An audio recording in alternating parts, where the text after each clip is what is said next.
Hello guys, in today's video I'm going to show you how to fix could not find recovery environment on Windows 11.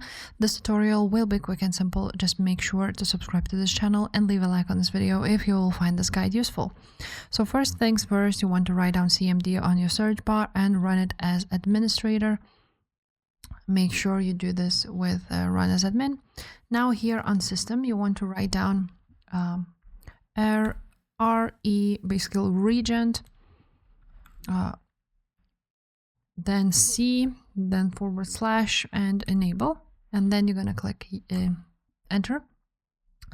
After you have done that, if the problem persists, or maybe you are getting a new error, which is there was a problem resetting your PC and no changes were made, you want to go ahead and restart your PC. Not shut down, but restart.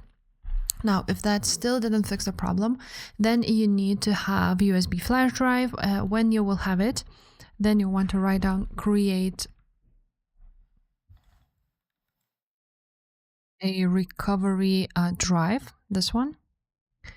Then you're gonna click yes, and after that you want to make sure that you follow all the steps after next, and basically you will recover your files to the recovery drive. And that should fix your problem. If this video was helpful, make sure to subscribe, and I will see you next time.